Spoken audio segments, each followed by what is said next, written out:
By the way, my name is Amber, and I am here to teach you guys how to solve for the distance in a number line. So let's first analyze the problem. Given are as follows. Distance of Jollibee to KFC is 350 meters, and distance of Jollibee to ICTHS is 250 meters. So if we put this in a number line, one of the given is going to be negative, since Jollibee is the origin or the one near the middle. Let's just say KFC is the one to the left of Jollibee.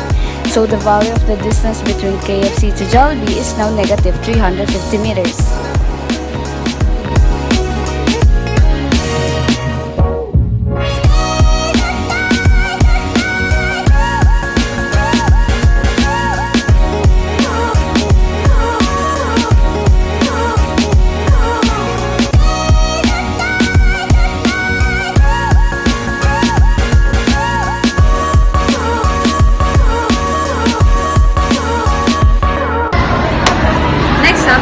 In the number line. I am Elaine and I am here to teach you distance. Our midpoint is x plus y over 2. Notice that in our given, only x was given. Now, we just need to realize that if the y or even x value is missing, we just substitute it with 0. So m now is 123,450 plus 0 over 2, or simply 123,450 over 2. Because a number added with 0 will end with the same value. So our midpoint, or the money's Jason's family, is going to receive 61,725. I'm Amber, and I'm here to show you how to solve for the distance in the Cartesian coordinate plane. Now the formula for distance in the Cartesian coordinate plane is square root of x sub 2 minus x sub 1 squared plus y sub 2 minus y sub 1 squared. Since it is stated that our figure is a parallelogram, we are only going to compute twice, since opposite sides are equal. So we find the value of line segment AB and line segment AD. Distance of line segment AB is square root of 2 minus negative 4 squared plus negative 3 minus negative 3 squared. 2 minus negative 4 will become 2 plus 4, and negative 3 minus negative 3 will become negative 3 plus 3. Add and square the value and we'll get square root of 36 plus 0, or simply square root of 36. So our distance for line segment AB or CD is 6. Now let's solve for the other distance. Distance is equals to square root of negative 2 minus negative 4 squared plus negative 3 minus negative 6 squared. Negative 2 minus negative 4 will become negative 2 plus 4. And negative 3 minus negative 6 will become negative 3 plus 6.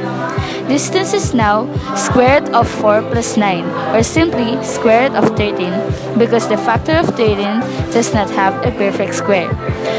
Our perimeter is now 6 plus 6 plus square root of 13 plus square root of 13, or 12 plus 2 square root of 13, since perimeter is a plus b plus c plus d, and we only need to find 2 and then multiply those two with 2.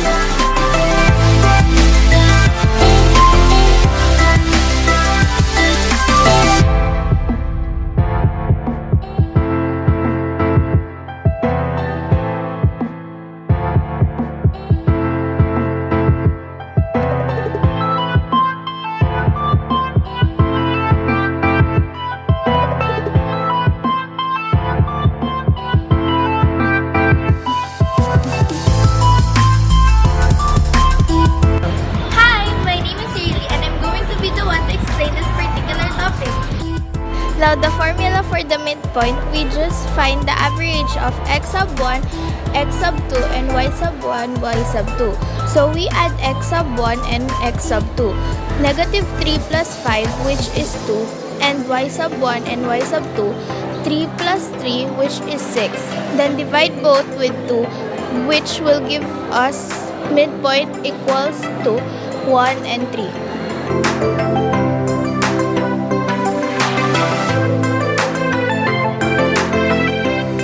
Now, we're on to division of a line segment, and I, Max, will be showing you how to divide a line segment internally.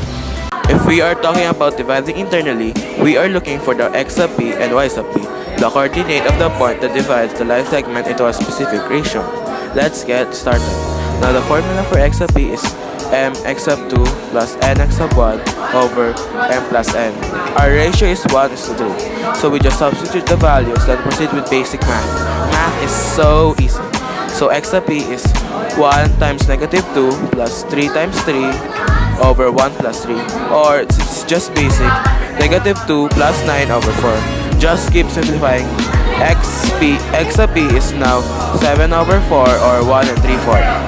Now let's proceed with y sub p. Just follow the same procedure.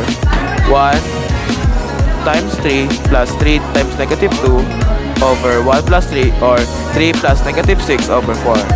Y sub p is now negative 3 over 4. Now let's proceed to case 2. Yes, this has case 2 because you can get different coordinate if you swap places the ratio. Now if you're going to solve for the value of x sub p, 1 times 3 plus 2 is now the numerator. So actually, our x sub p coordinate will just swap with the y sub p coordinate because the given is just the same, just in a different order.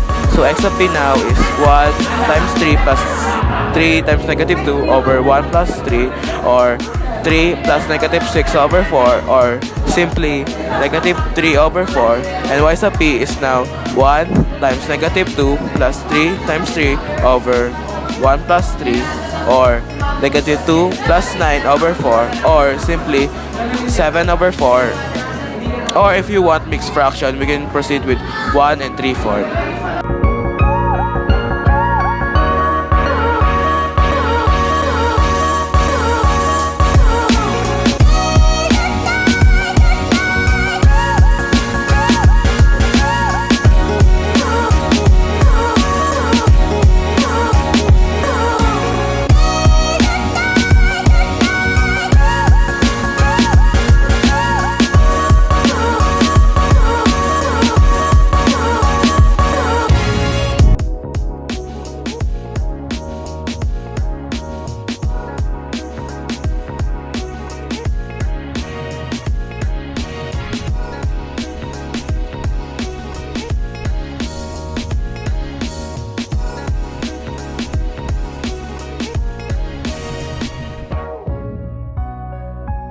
Let's do this. The formula for division in a line segment externally or extending a line segment is just the same with division of a line segment internally. The only difference is that in extending, we find the x sub 2 and y sub 2 instead of finding x sub p and y sub p because the latter is already given. Now let's proceed. X sub p is equal to m times x sub 2 plus m times x sub 1 over m plus n. So when we substitute it, it's going to look like 4 is equal to 2x sub 2 plus 2 times 2 over 2 plus 2. After that, we're going to simplify, which is 4 is equal to 2x sub 2 plus 4 over 4. We multiply both sides by 4, so we can remove the over 4 in the other side. So 4 now is 16 is equal to 2x sub 2 plus 4. And then we transpose 4, so the only thing left in the other side is 2x sub 2. So 16 minus 4, which is 12, is equals to 2x sub 2. Divide 12 by 2 and divide 2x sub 2 over 2. So we can only have x sub 2, and the x sub 2 now is 6. Proceed to y sub. Y sub p is equals to my sub 2 plus ny sub 1 over m plus n. 6 is equals to 2y sub 2 plus 2 times 4 over 4. We're going to multiply both sides by 4, so 6 is now 24 is equals to 2y sub 2 plus 8. We are going to transpose 8, so 24 is going to be 60 equals 2y sub 2, then divide both sides by 2, so y sub 2 now is 8.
sub 2 plus nx sub 1 over m plus n. 2 is equals to 2x sub 2 plus 4 times 2, which is 8, over 2 plus 2, which is 4. We multiply 2 from the other side with 4 so that the over 4 of the other sides can get removed. So 8 is equals to 2x sub 2 plus 8. We transpose 8, which will become negative, so 8 minus 8 is equals to 0. And then we divide both numbers or terms with 2. Our x sub 2 now is 0. Let's now proceed to y sub 2. Y sub p is equals to my sub 2 plus ny sub 1 over m plus n. Y sub p is 4, so 4 is equals to 2y sub 2 plus 2 times 6, which is 12 over 4. We multiply both sides by 4 so the over 4 can be removed. So 16 is now 2y sub 2 plus 12. And then we transpose 12 to the other side. So 16 minus 12 is equals to 4. We divide both sides by 2 so that only thing left in the other side is 2y sub 2 or y sub 2. So 2y sub 2 divided by 2 is y sub 2 and 4 divided by 2 is 2. Our y sub 2 now is 2.